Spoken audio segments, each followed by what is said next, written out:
Welcome to the Lion's Share podcast, where we break down today's most impactful research and bring fresh insights from the academic frontier straight to you. Today, we're looking at something that feels, well, almost inevitable now. This idea of a digital layer over the physical world using augmented reality. Greg Jones from Google, the director of VR and AR, he put it really well. He said something like, at some point, we're going to look back and think, how did we not have a digital layer on the physical world? And that feeling, that inevitability, it's driven huge investments. Apple, Meta, Google, even brands like L'Oreal, IKEA, they're all pouring money into this. Oh, absolutely. The buzz is deafening sometimes. But, for our listeners, the people actually trying to justify these big tech spends, practitioners and scholars like finding solid research that proves a causal link between using AR and actual real-world sales increases.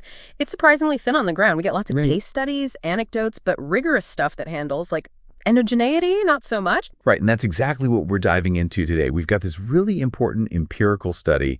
It uses a massive data set from an international cosmetics retailer, specifically their mobile app. And we're not just asking the simple question, does AR boost sales? Yeah. That's hypothesis one, sure. But the real strategic value, I think, is in the moderators. Yeah. Figuring out when it works best and for whom. That's where the useful insights for marketing strategy really lie. Definitely. So maybe let's just quickly clarify the tech first, just to make sure we're all on the same page. AR, augmented reality, it overlays virtual things onto your real-world view, usually just through your phone, which is super important. It's accessible. That's quite different from VR, virtual reality, which is total immersion, right? Often needs those bulky, sometimes expensive headsets. AR in retail is mostly about using the phone people already have. And the key application of the study, the one they really focused on, is using AR to get over that big online shopping hurdle, evaluating the product before you buy it. Like in a real store, I can just try on a lipstick shade. Online, it's a guess. So AR, things like L'Oreal's virtual try-on feature, they try to bridge that gap, let you virtually experience it. And that leads us right into the core theory they're testing. It's all about product uncertainty in online retail. See, customers face, broadly, two kinds of uncertainty online. The first is what you might call product performance uncertainty, like, will this thing actually work? Will it break? Right, and that's usually handled by looking at reviews, ratings, maybe warranties. Exactly. But the second type, and this is the one AR really goes after, is product fit uncertainty. This is more personal, more idiosyncratic. It's about figuring out if the product matches your specific needs or your body or your style. It's a big issue for what we call experience attributes. Think cosmetics, clothing fit, maybe even furniture in your room, things you need to see on you or in your space. Okay, got it. So the hypothesis is that AR reduces this fit uncertainty. It gives you a more realistic virtual try-on, makes you feel more confident, lowers that perceived risk. So basically, the study tests if AR can kind of stand in for that missing physical try-on experience. Let's look at the initial data they had. It was pretty substantial, right? 19 months, over 160,000 customers.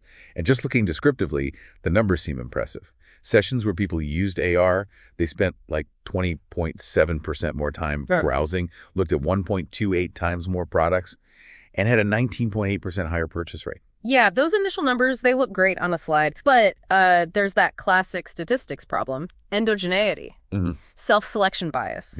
Meaning the customer who bothers to open the AR feature is probably already more interested in buying anyway, right? They're further down the funnel. So you can't just say the AR caused the higher purchase rate based on those raw numbers. Okay. So the correlation is there, but the causation is questionable. How did they untangle that? How did they isolate the actual effect of the AR tool itself? That sounds tricky. It is tricky. So for their main product level analysis, they focused first on lip glosses and lipsticks. They didn't just run a simple regression. They used a zero-inflated negative binomial model, or ZINB.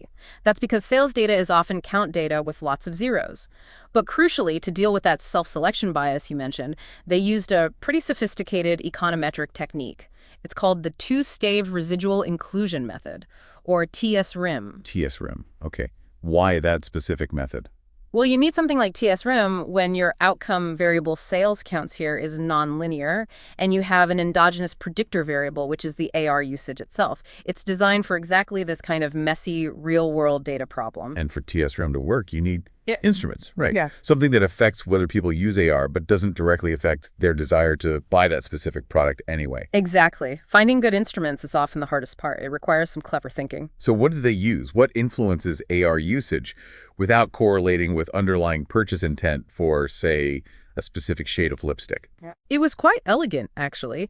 They used the amount of AR usage for the very same product, but in two different international markets. Let's call them country A and country B. Okay, how does that work? The logic is, well, maybe the popularity or the way the AR tool is promoted for a certain lipstick in, say, France, country A, might influence how visible or accessible that same tool is for that same lipstick in Germany. So it affects whether the German customer uses the tool. But the underlying preference of French customers for that lipstick shouldn't directly make a German customer want to buy it, more or less, right? The markets are distinct enough. Ah, I see. So the AR usage in other markets provides that external nudge, that exogenous variation needed to isolate the true causal effect of using AR on the German customer's purchase decision. Clever. Yeah, it's a neat solution. Okay, so they did all this heavy lifting, this econometric cleanup. What was the bottom line? Did H1 hold up? Does AR actually cause a sales increase, even if it's small? Yes, it did. After controlling for self-selection, they found a statistically significant positive causal impact of AR usage on sales. It was small, maybe not earth-shattering in magnitude, but definitely there. AR does work. Okay, so AR works, but you said earlier the real gold is in the moderators. Exactly, because the impact wasn't the same everywhere. That's the crucial strategic piece. AR isn't some magic wand you wave over everything. It's more like a precision tool. And it works best when uncertainty is high.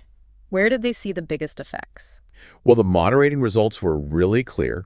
The positive impact of AR was significantly stronger for products from less popular brands. Okay. It was also stronger with products with narrower appeal. Think niche colors, less mainstream styles. Right, the unusual stuff. And interestingly, it was stronger for more expensive products. Which makes intuitive sense, right? Higher price means higher financial risk, more uncertainty you want to resolve before clicking buy. So if I'm managing a marketing budget, the message isn't slap AR onto everything we sell. It's more like target the AR investment. Focus it where the product itself or its price creates the most uncertainty for the shopper. Precisely. It's about strategically deploying it where it can make the biggest difference in overcoming that purchase barrier. Think high risk, maybe high margin items or those niche products. Now here's a finding I thought was particularly insightful. They also tested if AR could help sell products with low ratings, overcome negative reviews. What did they find? They found it did not. The positive effect of AR wasn't stronger for lower rated products. The interaction wasn't significant. Ah. What does that tell us about the limits of AR? Can it save a product people think is just bad? Probably not. And it really highlights that distinction we made earlier. AR seems really good at reducing product fit uncertainty. Will this specific shade look good on me? But it doesn't seem to overcome product performance uncertainty. If the reviews say the lipstick smudges easily or tastes awful, seeing it look great in the virtual try-on isn't enough to override that fundamental concern about quality. Right. Performance trumps virtual appearance if the performance is known to be poor. Yeah. You can't polish well, Exactly. Performance feedback, those reviews and ratings, they still act as a crucial quality signal that AR can't just erase. Okay, that fit versus performance distinction is key.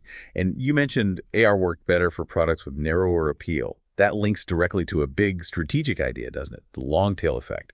Can you quickly define that and explain how AR plays into it? Sure. The long tail effect is basically the idea that retailers, especially online, can make significant money not just from selling huge volumes of a few bestsellers, but by selling small volumes of many, many niche items. All those low-demand products collectively add up. Now, AR helps stimulate that long tail because it lowers the information cost for those niche items. Think about it. A really unusual, maybe slightly weird eyeshadow color. It has narrow appeal. Before AR, a customer might hesitate, well, that actually look okay on me, it's risky. But AR gives them an instant preview, answers that fit question quickly and easily. It makes that niche product seem less risky, more viable to purchase. So AR can unlock sales in that long tail. Makes sense. It reduces the friction for exploring outside the mainstream. Now, to really nail down the causality of that main sales finding, they had a great opportunity in the data, didn't they? The sort of natural experiment. They did. Partway through the data collection period, the retailer introduced AR for 2 new categories, eyeshadow and eyeliner. It wasn't available for them before. So they could compare the sales trends for those products before and after AR was introduced, compared to products that didn't get AR or had it all along. Exactly. They use the gold standard method for this kind of situation, the differences in differences model, or DDD. Triple D sounds robust. It is, and it provided really strong supporting evidence. It showed that the positive sales impact they found for lip products also generalized to these eye makeup categories when AR was introduced. It really helped confirm that H1 finding wasn't just a fluke or specific to lips. Okay, so we have the product level analysis, the DDD analysis. What about the customer side? Do they look at which types of customers benefited most from AR? Yes, they did. Using a Probit model, they looked at customer characteristics and history. And the findings here really reinforce that core uncertainty reduction theory. They found the positive impact of AR on purchase probability was significantly stronger for customers who were new to buying from that retailer online. Okay, first-time online buyers for this brand. And also, it was stronger for customers who were new to that specific product category. So maybe someone buying eyeliner for the first time ever or the first time from this retailer. That's fascinating. Why is that so theoretically powerful? Well, think about who has the most uncertainty. If you're experienced, right? You've bought makeup online loads of times, you know this brand, you know what generally works for you. Your product fit uncertainty is relatively low. Sure, you kind of know what to expect. So the extra information AR gives you, it's helpful maybe, but the marginal value is smaller. But if you're a newbie, new to buying cosmetics online or trying a totally new type of product like contouring for the first time, your uncertainty is sky high. Right. That's where AR provides the biggest confidence boost, the biggest reduction in perceived risk. It's almost like a substitute for the real-world experience or knowledge you lack. So connecting this back to management, if AR works best for less popular brands, niche products, expensive items, and for customers new to the channel or category, the implication seems pretty clear, doesn't it? It really does. The strategy shouldn't be, just throwing AR capabilities at your existing bestsellers hoping for a small bump. Those probably have lower uncertainty anyway. Instead, think about using AR strategically to expand your market. Use it to make those niche, perhaps higher margin items more accessible and less risky. Use it to help onboard new online customers or encourage existing customers to try new categories they were hesitant about before. It's a tool for expansion. Broadening the appeal, essentially. Exactly. Expanding the viable inventory, reducing risk on the edges, not just reinforcing the core. One other thing managers always worry about is channel conflict. Did the study look at whether boosting app sales with AR just cannibalized sales from physical stores? That's a great question, and yes, they did touch on that. They looked at offline sales in the short term using a 3-month model. And interestingly, instead of cannibalization, they actually found a positive spillover effect. Using AR on the app was associated with an increase in offline purchases shortly after. Really? So using the app made them more likely to go buy in a store too. How does that work? The thinking is, especially for newer customers, the virtual try-on might build enough confidence or excitement about a product that they feel comfortable completing that first purchase in a physical store. Maybe where they can still get some human advice or see the actual product before finally buying. At least initially. That's a significant finding for omnichannel strategy. It suggests AR can be a bridge, not just a replacement. Okay, so let's try to wrap up the main takeaway here, especially for our PhD and DBA listeners. What's the core message from this research? I think the primary takeaway is that AR's real value proposition in retail, at least based on this evidence, is tightly linked to uncertainty reduction. Its impact is greatest when product-related uncertainty is high. And that uncertainty can come from the product itself being niche, expensive, hard to judge online, or it can come from the customer being new to the online channel, new to the category. And importantly, this study provides that rigorous, causality-focused evidence the field really needed, moving beyond just anecdotes. Precisely. It gives a much firmer empirical grounding. And based on this, the authors actually worked with practitioners to map out where research needs to go next. Oh, interesting. What were the big themes? Well, 2 main areas really stood out for the industry folks. First, understanding how to design better AR experiences. Things like, how much does visual fidelity really matter? Does adding haptic feedback change things? What about the user's sense of embodiment? How do these design choices impact the experience and the outcome? Right, the nuances of the AR interaction itself. Exactly. And the second big theme was about integrating AR into the wider marketing strategy. How does it work with other advertising? Could AR start to genuinely complement or even replace certain aspects of physical stores? And what about using AR in service industries like tourism or healthcare? Lots of open questions there. It definitely highlights the need for ongoing, rigorous research to guide practice as this tech evolves. Absolutely. And maybe just one final thought to leave you with, building on that surprising offline spillover finding. We saw AR helps build confidence and drive some short-term offline sales, especially for new online customers. So think longer term.